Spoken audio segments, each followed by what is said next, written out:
우리 함께 사도신경으로 신앙 고백하겠습니다.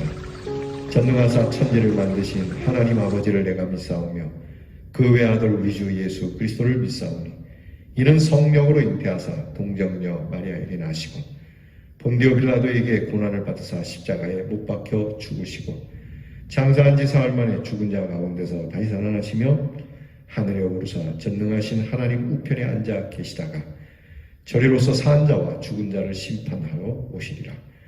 성령을 믿사오며 거룩한 공회와 성도가 서로 교통하는 것과 죄를 사하여 주시는 것과 몸이 다시 사는 것과 영원히 사는 것을 믿사옵나이다.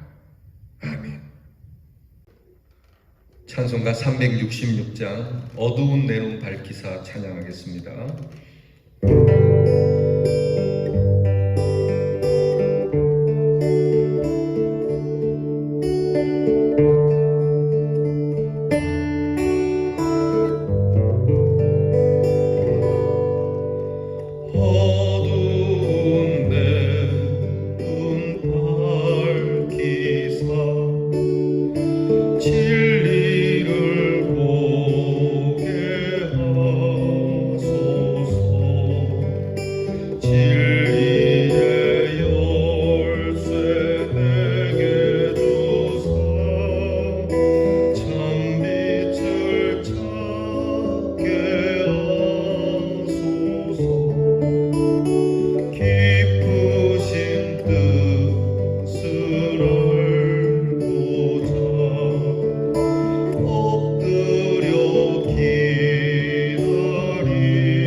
기도하겠습니다.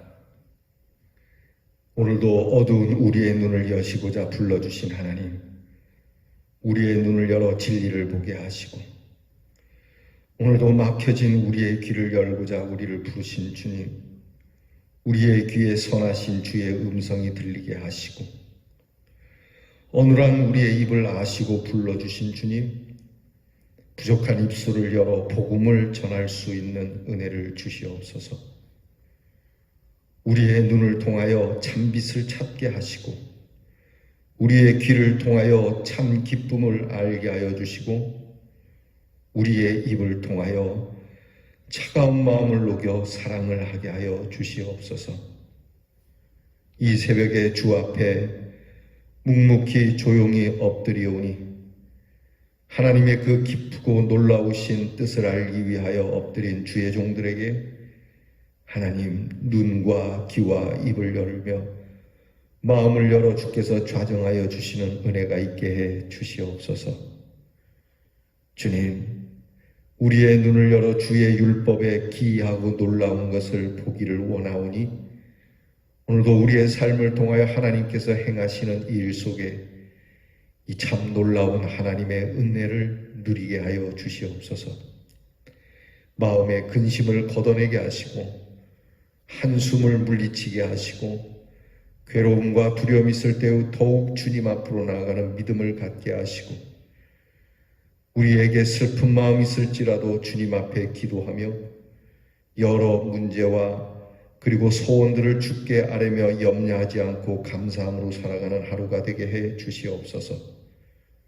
우리에게 주신 생명의 빛을 담고 하나님 나라를 바라봅니다. 어둠을 뚫고 빛으로 나아가오니 하나님께서 우리를 잡으시고 그 강하신 그 능하신 하나님의 생명의 빛을 주시옵소서. 아버지 하나님, 사랑하는 우리의 성도들, 오늘도 주의 말씀 앞에 고요히 고개 숙이오니 주님 헤아려 보시고 하나님께서 우리의 비고민 마음에 주의 은혜를 가득하게 채우시고 권능을 채우시고 흔들리지 아니하는 믿음을 채우시고 하나님의 기적을 채워 주시옵소서.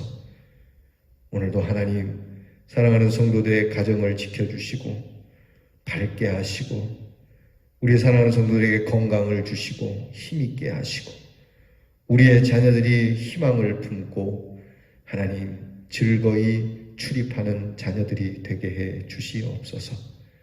감사드리며 예수님 이름으로 기도하옵나이다. 아멘. 오늘 우리가 함께 나눌 묵상의 말씀은 욥기 24장 1절로부터 24장 끝절인 25절까지를 보겠습니다. 욥기 24장 1절로부터 25절, 조금 말씀이 깁니다. 저와 함께 이 말씀 봉독하겠습니다. 어찌하여 전능자는 때를 정해 놓지 아니하셨는고 그를 아는 자들이 그의 날을 보지 못하는고 어떤 사람은 땅에 경계표를 옮기며 양떼를 빼앗아 기르며 고아의 나귀를 몰아가며 과부의 소를 볼모 잡으며 가난한 자를 길에서 몰아내나니 세상에서 학대받는 자가 다 스스로 숨는구나. 그들은 거친 광야의 들나귀 같아서 나가서 일하며 먹을 것을 부지런히 구하니 빈들이 그들의 자식을 위하여 그에게 음식을 내는구나. 밭에서 남의 꼴을 베며 악인이 남겨둔 포도를 따며 의인이 없어 벗은 몸으로 밤을 지내며 추워도 덮을 것이 없으며 산중에서 만난 소나기에 젖으며 가릴 것이 없어 바위를 안고 있느니라. 어떤 사람은 고아를 어머니의 품에서 빼앗으며 가난한 자의 옷을 볼모 잡음으로 그들이 옷이 없어 벌거벗고 다니며 곡식이삭을 나르나 굶주리고 그 사람들이 담 사이에서 기름을 짜며 목말라하며 술틀을 밟느니라. 성중에서 죽어가는 사람들이 신음하며 상한 자가 부르짖으나 하나님이 그들의 참상을 보지 아니하시느니라. 또 광명을 배반하는 사람들은 이러하니 그들은 그 도리를 알지 못하며 그 길에 머물지 아니하는 자라.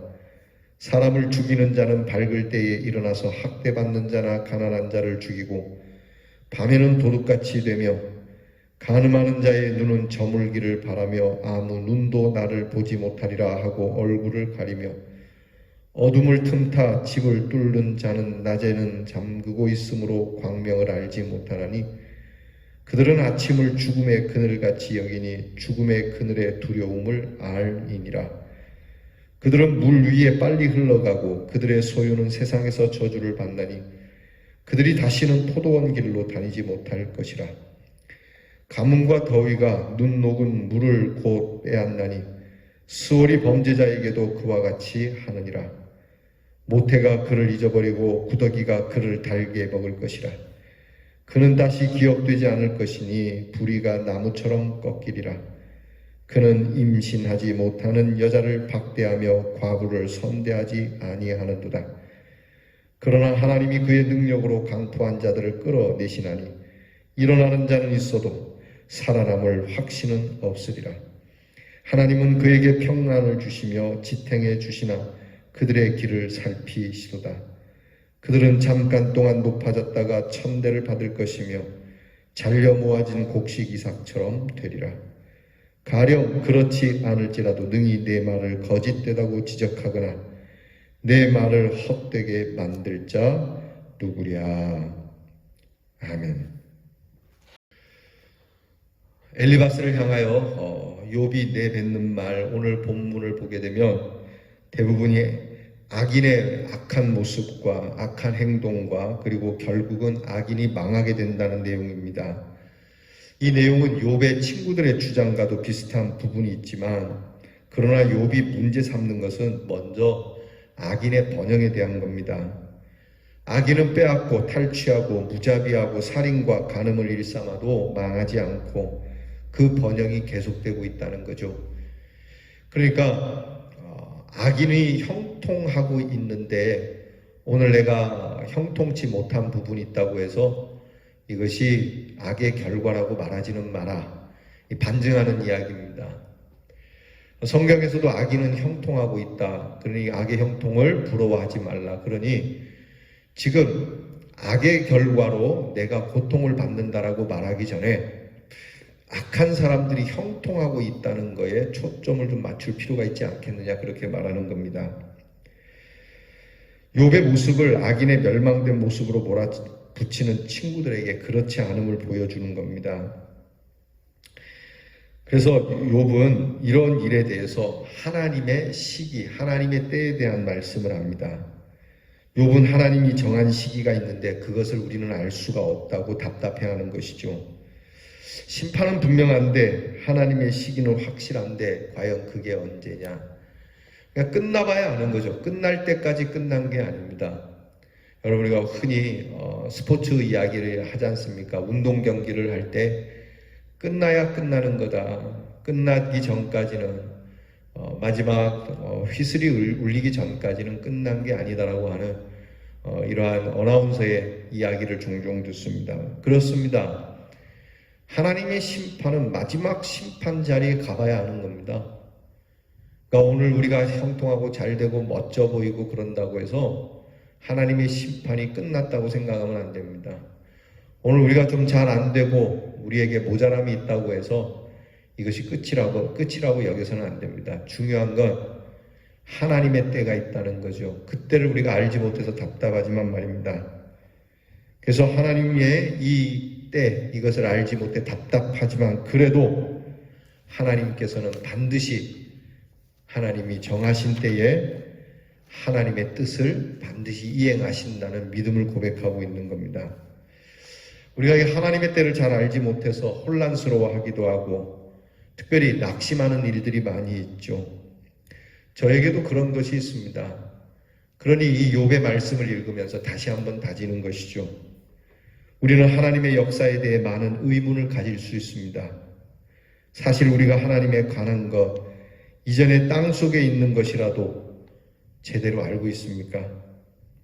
사실 하나님에 관한 것을 알기 이전에 우리는 이 땅에 대한 것도 다 모르지 않습니까?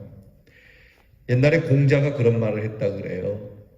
공자의 제자가 스승님, 죽음 후의 세계가 어떻게 됩니까? 라고 물었을 때에 공자는 그렇게 얘기했대요. 살아있는 이 세계도 다 모르는데 죽음 후의 세계를 어찌 다 알겠는가? 여러분, 우리가 하나님의 뜻을 알기 전에 우리에게서도 모르는 것이 많은데 하나님의 뜻은 더 말할 거 없지 않겠습니까? 그러므로 우리는 하나님의 뜻 앞에 겸손해야 할 것입니다. 하나님의 뜻, 하나님의 때, 하나님의 장소, 하나님의 방법, 많은 의문을 가질 수 있으나 하나님의 지혜와 하나님을 믿는 믿음, 그것은 하나님은 살아계시다는 확신만큼은 변함없이 오직 순전한 믿음으로 살아야 할 겁니다. 바울이 전도하려고 선교를 위해서 무던히 애를 썼죠. 바울은 로마에 가서 서바나까지 이르러 정말 땅끝까지 복음을 전하고 싶어 했던 사람입니다. 목적이 얼마나 좋습니까? 그리고 그의 방법도 그릇된 건 없었습니다. 최선을 다해서 복음을 전하지만 바울은 바울이 원하는 대로 복음이 전해지지 않고 그는 감옥에 갇혀서 복음을 전하게 됩니다. 나중에 바울이 고백하기를 내가 갇힌 것이 복음의 진전이었다라는 것을 알게 된다. 즉 하나님의 방법은, 하나님의 뜻은 실로 놀랍고 우리의 생각을 초월한다라고 하는 것을 고백하게 되죠. 여러분, 바로 그런 것입니다. 그 속에서 우리는 흔들림 없이 그저 우리가 할 수 있는 것은 주님을 끝까지 신뢰하는 것. 내 방법은 아니지만, 내가 생각했던 것은 아니지만 하나님께서 하시는 방법은 반드시 하나님이 이루신다고 하는 그 믿음. 결코 우리가 아는 것이 전부는 아닙니다. 또 우리가 보는 것이 전부는 아닌 것입니다. 악인들의 형통이 전부가 아니고 의인의 고난이 전부가 아닙니다. 그러므로 사랑하는 성도 여러분, 오직 그리스도 예수의 사랑과 은혜만 우리에게 진리와 생명의 길을 보게 하고 또 가게 하는 것임을 믿고 우리 주님의 십자가 앞에서 여러분 잠잠히 하나님만 바라며 승리할 수 있기를 주의 이름으로 축원합니다. 기도하겠습니다. 하나님, 하나님의 뜻, 하나님의 방법, 하나님의 장소, 하나님의 시기, 우리는 전혀 알 수가 없어 때로는 이것 때문에 혼란스럽기도 하고 낙심하기도 하는 연약한 저희들입니다. 하오나 오늘 말씀을 통해서 그럼에도 불구하고 하나님은 선하신 분이고 의로우신 분이고 하나님은 사랑이 충만하신 분이니 하나님은 반드시 살아계셔서 변함없이 이 하나님의 거룩한 뜻을 이루리라고 믿고 오늘도 보는 것으로 듣는 것으로 전부로 여기지 아니하고 오직 하나님 말씀, 오직 우리를 구원하신 예수 그리스도의 사랑과 은혜의 십자가만을 붙들고 이 믿음의 길, 생명의 길을 걷게 해 주시옵소서. 예수님 이름으로 기도하옵나이다. 아멘. 하늘에 계신 우리 아버지여, 이름이 거룩히 여김을 받으시오며 나라가 임하옵시며 뜻이 하늘에서 이루어진 것 같이 땅에서도 이루어지이다. 오늘날 우리에게 일용할 양식을 주옵시고 우리가 우리에게 죄 지은 자를 사하여 준 것 같이 우리 죄를 사하여 주옵시고 우리를 시험에 들게 하지 마옵시고 다만 악에서 구하옵소서. 대개 나라와 권세와 영광이 아버지께 영원히 있사옵나이다. 아멘.